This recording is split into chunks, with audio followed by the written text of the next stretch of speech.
ಎಲ್ಲರೂ ಚೆನ್ನಾಗಿದ್ದೀರಾ ಅಂತ ಭಾವಿಸ್ತಾ ಇವತ್ತಿನ ಲಾಗ್ನ ಶುರು ಮಾಡೋಣ. ಇವತ್ತಿನ ಲಾಗಲ್ಲಿ ನಾನು ಮಿರ್ಚಿ ಬಜ್ಜಿ ತೋರಿಸ್ತಾ ಇದ್ದೀನಿ, ಹೇಗೆ ಮಾಡೋದು ಅನ್ನೋದನ್ನು ಬನ್ನಿ. ಮೊದಲಿಗೆ ಇಲ್ಲಿ ನಾನು 1/4 kg ಮಿರ್ಚಿನ ತೊಗೊಂಡಿದ್ದೀನಿ, ಅಂದರೆ ಬಜ್ಜಿ ಮೆಣಸಿನ್ಕಾಯಿ ಅಂತಾರಲ್ಲ, ಸೊ ಅದನ್ನು ತೊಗೊಂಡಿದ್ದೀನಿ. ಚೆನ್ನಾಗಿ ವಾಶ್ ಮಾಡಬೇಕು. ಸೊ ಎಲ್ಲೆಲ್ಲಿ ರೋಡ್ ಸೈಡೆಲ್ಲ ಇರುತ್ತಲ್ವ, ಅದಕ್ಕೋಸ್ಕರ ಒಂದು ಸರಿ ವಾಶ್ ಮಾಡಿ, ಸಾಧ್ಯ ಆದರೆ 2-3 ಸತಿನೂ ಸಹ ವಾಶ್ ಮಾಡ್ಬೋದು. ಸೊ ನೋಡಿ, ಚೆನ್ನಾಗಿ ವಾಶ್ ಮಾಡಾದಮೇಲೆ ಮತ್ತೆ ಬೇರೆ ನೀರಲ್ಲಿ ಹಾಕಿ ಬೌಲಲ್ಲಿ ಇನ್ನೊಂದು ಸತಿ ವಾಶ್ ಮಾಡಿದೆ. ಈಗ ಮಳೆ ಸೀಸನ್ನು ಮತ್ತು ವಿಂಟರಲ್ಲ, ಸೊ ಏನಾದರೂ ತಿನ್ನಬೇಕು ಅನಿಸಿರುತ್ತೆ.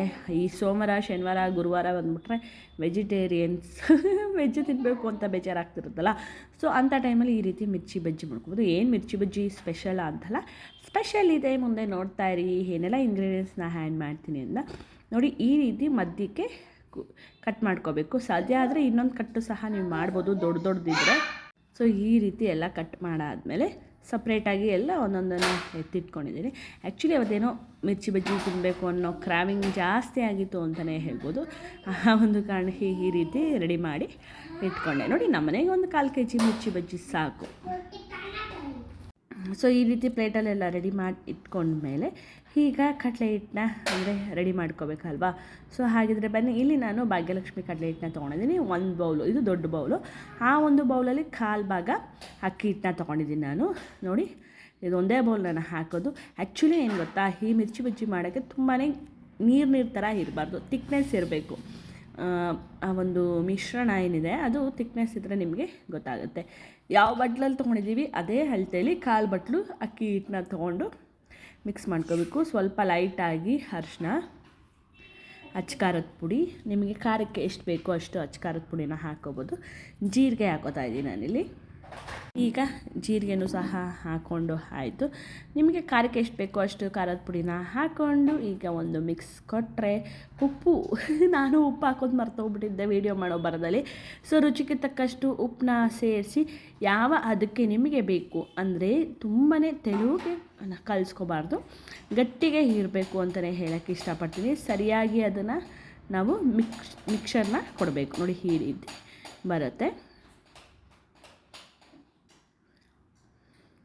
ಸೊ ಈಗ ಎಷ್ಟು ಬೇಕಷ್ಟು ನೀರನ್ನ ಹಾಕ್ಕೊಂಡು ಗಟ್ಟಿಗೆ ಕಲಿಸ್ಕೋಬೇಕು. ನಾನು ಹಾಗಿಂದ ಹೇಳ್ತಾ ಇದ್ದೀನಿ, ತೆಳ್ಳಗೆ ಅಂತೂ ನೀವು ಕಲಿಸ್ಕೋಬೇಡಿ, ಬಜ್ಜಿಗೆ ಅಂಟಲ್ಲ ಅದು, ಅದಕ್ಕೋಸ್ಕರ ಹೇಳ್ತಿದ್ದೀನಿ. ಸ್ವಲ್ಪ ಲೈಟಾಗಿ ಗಟ್ಟಿಗೆ ಕಲಿಸ್ಕೋಬೇಕು, ಈ ರೀತಿ ಕಲಿಸ್ಕೋಬೇಕು. ಸೊ ಈಗ ಯಾರೆಲ್ಲ ನನ್ನ ಚಾನಲ್ನ ಹೊಸದಾಗಿ ನೋಡ್ತಾ ಇದ್ದೀರಾ ಅವರೆಲ್ಲ ನಮ್ಮ ಚಾನಲ್ನ ಸಬ್ ಆಗಿ ನೋಡಿ, ಸಬ್ಸ್ಕ್ರೈಬ್ ಆಗಿ, ಹಾಗೆ ಪ್ರತಿಯೊಬ್ಬರೂ ಸಹ ಪೂರ್ತಿ ವೀಡಿಯೋ ನೋಡೋಕ್ಕೆ ಪ್ರಯತ್ನ ಪಡಿ. ಎಲ್ಲೂ ಏನು ಸ್ಕಿಪ್ ಮಾಡೋಕ್ಕೆ ಹೋಗಬೇಡಿ. ಇಷ್ಟ ಇದ್ದರೆ ಫ್ರೀ ಇದ್ದಾಗಲೇ ಕಂಪ್ಲೀಟಾಗಿ ವೀಡಿಯೋನ ನೋಡಿ ಅಂತ ಹೇಳೋಕ್ಕೆ ಇಷ್ಟಪಡ್ತೀನಿ. ಸೊ ಈ ಚಳಿಗಾಲದಲ್ಲಿ, ಮಳೆಗಾಲದಲ್ಲಿ ಏನಾದರೂ ತಿನ್ನಬೇಕು ಅಂತ ಅನ್ನಿಸ್ದಾಗ ಈ ರೀತಿ ಬಜ್ಜಿ, ಬೋಂಡ, ಪಕೋಡ ಎಲ್ಲ ಮಾಡಿಕೊಂಡು ತಿನ್ಬೋದಲ್ವ. ಸೊ ಆ ಒಂದು ಕಾರಣಕ್ಕೆ ನಾನು ಸಹ ಮನೇಲಿ ತಿನ್ನಬೇಕು ಅಂತ ಅನ್ನಿಸ್ತು, ಆ ಒಂದು ಕಾರಣಕ್ಕೆ ಮಾಡಿದ್ದೀನಿ. ಸೊ ರೆಸಿಪಿ ನಿಮ್ಮ ಜೊತೆ ಶೇರ್ ಮಾಡ್ಕೊಂಡಿದ್ದೀನಿ. ಅದನ್ನು ನೀವು ಸಹ ಇಷ್ಟ ಆಗಿದ್ದಲ್ಲಿ ಖಂಡಿತವಾಗ್ಲೂ ಮನೇಲಿ ಟ್ರೈ ಮಾಡ್ಬೋದು ಅಂತ ಹೇಳ್ತೀನಿ. ಸೊ ನೋಡಿ, ಒಟ್ಟಿನಲ್ಲಿ ಒಂದು ಹದಕ್ಕೆ ಬಜ್ಜಿ ಮಾಡುವಂತಹ ಮಿಶ್ರಣ ಬಂತು ಅಂತಲೇ ಹೇಳ್ಬೋದು. ಈಗ ಕಟ್ ಮಾಡ್ಕೊಂಡಿದ್ದೀವಲ್ಲ ಮೆಣಸಿನ್ಕಾಯಿ, ಅದಕ್ಕೆ ಇನ್ನೊಂದು ಟಿಪ್ಸ್ನ ಹೇಳ್ತೀನಿ ನಾನು. ಏನಪ್ಪ ಆ ಟಿಪ್ಸು ಅಂತ ಹೇಳಿದ್ರೆ, ಉಪ್ಪು ಮತ್ತು ಬೇಕು ಅಂತ ಹೇಳಿದ್ರೆ ಸ್ವಲ್ಪ ಮತ್ತಷ್ಟು ಉಪ್ಪು ಹಾಕ್ಕೊಂಡೆ ನಾನು, ಸಪ್ಪೆ ಅಂತ ಅನ್ನಿಸ್ತು, ಆ ಒಂದು ಕಾರಣಕ್ಕೆ. ಇನ್ನೊಂದು ಟಿಪ್ಸ್ ಏನಪ್ಪ ಅಂತ ಹೇಳಿದ್ರೆ, ಆ ಬಜ್ಜಿ ಇದೆಯಲ್ಲ, ಆ ಬಜ್ಜಿ ಅಂತೀನಿ ಸಾರಿ, ಆ ಮೆಣಸಿನ್ಕಾಯಿ ಇದೆಯಲ್ಲ, ಆ ಮೆಣಸಿನ್ಕಾಯಿಗೆ ಅದ್ರ ಮೇಲೆ ನಾವು ಸ್ವಲ್ಪ ಜೀರಿಗೆ ಪೌಡರು ಮತ್ತು ಏನಂತಾರೆ ಉಪ್ಪನ್ನ ಮಿಕ್ಸ್ ಮಾಡಿಕೊಂಡು ಹಾಕಿದ್ರೆ ತುಂಬಾ ಟೇಸ್ಟಾಗಿರುತ್ತೆ. ನೋಡಿ, ಈ ರೀತಿ ಜಾಸ್ತಿ ಬೇಡ, ಈ ರೀತಿ ಜೀರಿಗೆ ಪೌಡರ್ ಇದು.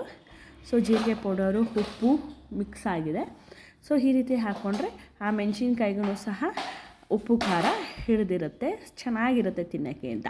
ಈ ಟಿಪ್ಸ್ನೂ ಸಹ ನೀವು ಫಾಲೋ ಮಾಡಿ ನೋಡಿ, ಹೇಗಿರುತ್ತೆ ಅನ್ನೋದನ್ನು ನನಗೆ ಕಮೆಂಟ್ ಬಾಕ್ಸಲ್ಲಿ ತಿಳಿಸಿ. ಈಗ ಎಣ್ಣೆ ಕಾಯಕ್ಕೆ ಇಡೋಣ. ಒಂದು ಕಡೆ ಎಣ್ಣೆ ಕಾಯೋಕ್ಕೆ ಹಿಟ್ಟಾಯಿತು. ಸೊ ಎಣ್ಣೆ ಕಾಯಕ್ಕೆ ಇಟ್ಮೇಲೆ ಅದು ಏನಪ್ಪ ಅಂತ ಹೇಳಿದ್ರೆ, ಎಣ್ಣೆ ಚೆನ್ನಾಗಿ ಕಾಯಬೇಕು. ಅರ್ಧ ಕಾದಾಗ ನಾವೇನಾದರೂ ಬಜ್ಜಿ ಹಾಕಿದ್ರೆ ಅದು ಫುಲ್ ಬಿಟ್ಕೊಬಿಡುತ್ತೆ. ಆ ಒಂದು ಕಾರಣಕ್ಕೆ ಹೇಳ್ತಿದ್ದೀನಿ, ಎಣ್ಣೆ ಯಾವಾಗ ಚೆನ್ನಾಗಿ ಕಾಯುತ್ತೋ ಆವಾಗ ಸರಿ. ಸೊ ಇನ್ನೊಂದು ಟಿಪ್ಸ್ ಏನಪ್ಪ ಅಂತ ಹೇಳಿದ್ರೆ, ಈ ರೀತಿ ಬೌಲಲ್ಲಿ ಇಟ್ಕೊಳ್ಳೋ ಬದಲು ಗ್ಲಾಸ್ ಬರುತ್ತೆ ಗೊತ್ತಾ, ನೀರು ಕುಡಿಯೋ ಗ್ಲಾಸು ಅದರಲ್ಲಿ ಆ ಒಂದು ಕಡಲೆ ಹಿಟ್ಟು ಮಿಶ್ರಣ ಹಾಕ್ಕೊಂಡು ಅದರಲ್ಲಿ ಡಿಪ್ ಮಾಡಿ ಹಾಕಿದ್ರೆ ತುಂಬಾ ಕ್ಲಿಯರಾಗಿ ಬರುತ್ತೆ. ಅದನ್ನು ನೆಕ್ಸ್ಟ್ ಯಾವಾಗಾದರೂ ಮಾಡಿದಾಗ ತೋರಿಸ್ತೀನಿ ನಾನು. ಆಮೇಲೆ ಐಡಿಯಾ ಬಂದು ಸೊ ಆ ರೀತಿ ಮಾಡಿ ನಿಮಗೆ ಡಿಪ್ ಮಾಡೋದು ಈಸಿ ಆಗುತ್ತೆ.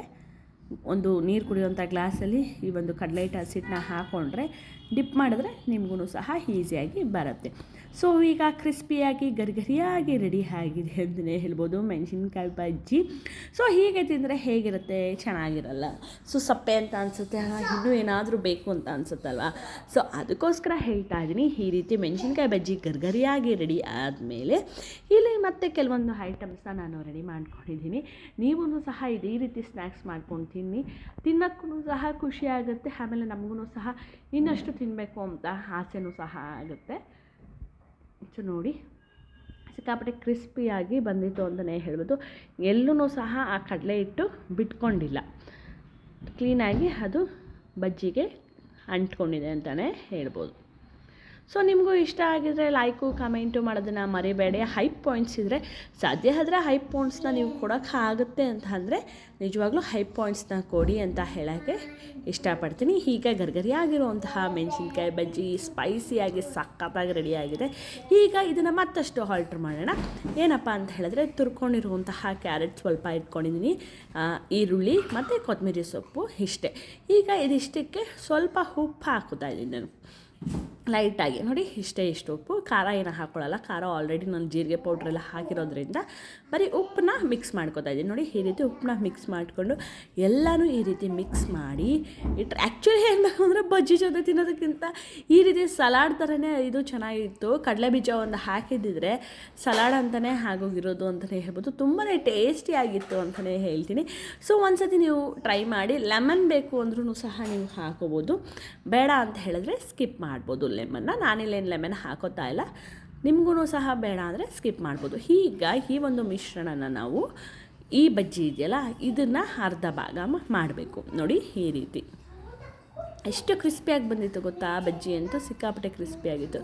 ನೋಡಿ ಈ ರೀತಿ ಅರ್ಧ ಭಾಗ ಹೀಗೆ ಮಾಡಿಕೊಂಡು ಅದ್ರ ಒಳಗಡೆ ಸ್ಟಫ್ ಮಾಡಬೇಕು. ಈ ರೀತಿ ಸಿಕ್ಕಾಪಟ್ಟೆ ಟೇಸ್ಟಿಯಾಗಿತ್ತು. ಈ ರೀತಿ ಒಂದೊಂದಕ್ಕೆ ಮಾಡಿ ಇಟ್ಕೊಂಡು ತಿಂದು ನೋಡಿ ಯಾವ ರೀತಿ ಬಂತು ಅನ್ನೋದನ್ನು ನನ್ನ ಕಮೆಂಟ್ ಬಾಕ್ಸಲ್ಲಿ ನೀವು ತಿಳಿಸಿ ಅಂತ ಹೇಳ್ತಾ, ಸೂಪರಾಗಿ ಮಾಡಿರುವಂತಹ ಮಿರ್ಚಿ ಬಜ್ಜಿ ಸ್ನ್ಯಾಕ್ಸ್ ನಿಮಗೂ ಇಷ್ಟ ಆಗಿರುತ್ತೆ ಅಂತ ಭಾವಿಸ್ತೀನಿ.